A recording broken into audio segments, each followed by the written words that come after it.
আসসালামু আলাইকুম রহমতুল্লাহ। চলুন আজকে আপনাদের সাথে ভিন্ন স্বাদের একটা ইলিশ মাছের রেসিপি শেয়ার করব, যেটা আমি নিজে আজকে আবিষ্কার করেছি। আর এটা খেতে এতটা দুর্দান্ত হয়েছে, আমার আম্মু আজকে আমাকে এই রান্নাটার জন্য প্রশংসা করেছে, যেটা আমার আম্মু অনেক বেশি মজা হলেও করতে চায় না।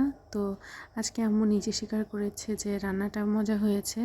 তাহলে বুঝতেই পারছেন এটা কি পরিমাণে মজা হয়েছিল যে আজকে আমার আম্মু বলতে বাধ্য হয়েছে। প্রথমে যেটা দেখেছেন সেটা হচ্ছে আমি এক প্যাকেট নুডলসের মশলা দিয়ে দিয়েছি, তারপর দিয়েছি অল্প একটু পরিমাণে হলুদ, মরিচ আর একদম অল্প পরিমাণে আদা রসুন বাটা দিয়ে দিয়েছি। যদিও ইলিশ মাছ নর্মালি ভেজে খেতেও অনেক বেশি মজা লাগে, তবে আমাদের ফ্রিজে এই দুইটা ছোট ছোট ইলিশ অনেক দিন ধরে পড়ে আছে, রান্না করাও হচ্ছে না, খাওয়াও হচ্ছে না। তো আমার মনে হলো এটা নর্মালি রান্না করলে অত একটা মজা লাগবে না, তাই আজকে আমি একটু ভিন্নভাবে এটাকে রান্না করি। ভেবেছিলাম এটার মধ্যে টক দই দিব, তবে আমাদের আশেপাশের দোকানে আর দই অ্যাভেলেবেল ছিল না আজকে, তাই আমি নিজেই ঘরের মধ্যে একটা জুগাড়ো আইটেম বানাচ্ছি। সেটা হচ্ছে কিছু পরিমাণে গুঁড়ো দুধ দিয়ে দিয়েছি, তার মধ্যে পানি দিয়ে এটাকে মিক্স করে নিব। পরিমাণ মতো মিক্স করে নেওয়ার পরে এটার মধ্যে আমি একটু ভিনেগার দিয়ে দিব।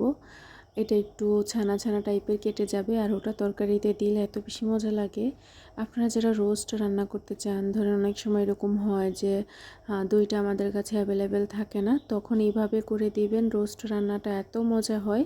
আমি এটা একবার ট্রাই করে দেখেছি, আপনারাও ট্রাই করে দেখবেন। আর যদি আপনার কাছে ভিনেগার না থাকে, আপনি এটার মধ্যে লেবুর রসও দিয়ে দিতে পারেন। তারপর এটাকে ঢেকে আমি কিছুক্ষণের জন্য রেস্টে রেখে দিয়েছি। আর আজকের দিনটা ছিল খুবই উত্তম একটা দিন, আরাফার দিন। আজকে আমার ফ্যামিলি মেম্বাররা রোজা রেখেছিল, তাই তাদের জন্য আমি দুপুরের ঘুম বাদ দিয়ে রান্না করতে এসেছিলাম। আর এসে আমি এত বেশি টায়ার্ড ফিল করছিলাম, তাই নিজেকে চাঙ্গা করার জন্য 1 কন্টেনার চা বানিয়ে নিয়েছি। চা খেতে খেতে দেখিয়ে দিচ্ছি এটা রান্না করার জন্য কি কি লাগবে। খুবই ঘরোয়া উপকরণ এবং অল্প উপকরণে আমি রান্না বান্না করতে পছন্দ করি, তাই আজকের রান্নাটাতেও সেম জিনিসগুলোই রেখেছি। পেঁয়াজ কুচি, আদা রসুন বাটা এবং মাছটাকে অনেকক্ষণ আগেই মেখে আমি ফ্রিজে রেখে দিয়েছিলাম, তাতে করে টেস্ট খুব ভালো আসে। আর এখানে ভিনেগার আর দুধের মিশ্রণটা এরকম হয়ে গেছে, একটু ছানা ছানা টাইপের হয়ে গেছে। আর এখানে যে তেলটা দেখতে পাচ্ছেন, এখানে আমি কাজ করার সময় একটু পরিমাণে তেল পড়ে গিয়েছে। তারপর নিয়ে নিয়েছি কাসুন্দি।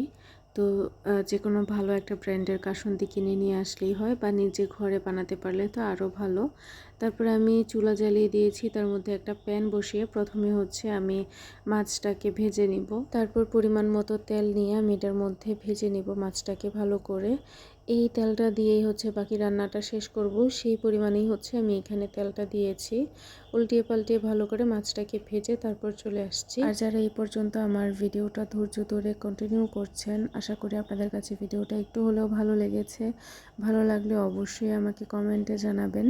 আর বেশি ভালো লেগে গেলে আমার চ্যানেলটাকে সাবস্ক্রাইব করে দিতে পারেন। আর ফেসবুক পেজ থেকে দেখে থাকলে অবশ্যই পেজটাকে ফলো দিয়ে দিতে পারেন। আর অবশ্যই একটা লাইক দিতে ভুলবেন না। তারপরে মাছগুলো ভালো করে ভাজা হয়ে গেছে, এবার তেল থেকে উঠিয়ে নিচ্ছি। আর ক্যামেরাটা যখন চালু থাকে না, তখন আমি কাজ করতে গেলে কীরকম যেন অদ্ভুত হয়ে যাই। মনে হচ্ছে যেন এই কাজটা আমি আর আগে কখনোই করিনি, নতুন আমি করছি, বা আমি কোনো জায়গায় অডিশন দিতে এসেছি, হাজার হাজার মানুষ আমাকে দেখছে আর আমি কোনো কাজই করতে পারছি না।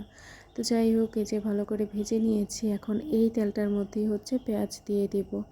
পেঁয়াজটা দিয়ে আমি এখানে ভালো করে ভেজে নেব। আর পেঁয়াজটা জলদি ভাজা হওয়ার জন্য আমি এখানে একটু পরিমাণে লবণও অ্যাড করে দেব।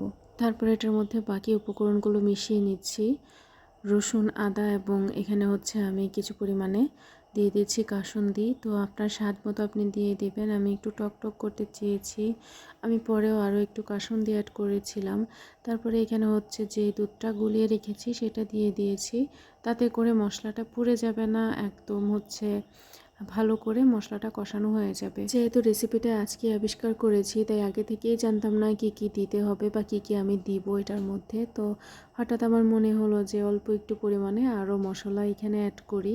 তো এখানে আমি অল্প একটু পরিমাণে জিরা এবং ধনিয়ার গুঁড়ি মিশিয়ে নিয়েছি।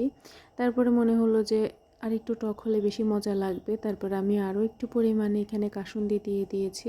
তারপর কিছুক্ষণ মিক্স করে ভেজে নিয়ে এটার মধ্যে দিয়ে দিয়েছি অল্প একটু পানি, সব কিছু যেন ভালো করে সিদ্ধ হয়ে যায়, তার জন্যই। তারপর কষাতে কষাতে যখন দেখবেন যে উপরের দিকে তেলটা এরকম উঠে গেছে, তখনই বুঝে নিতে হবে যে এটা ভালো করে কষানো হয়ে গেছে।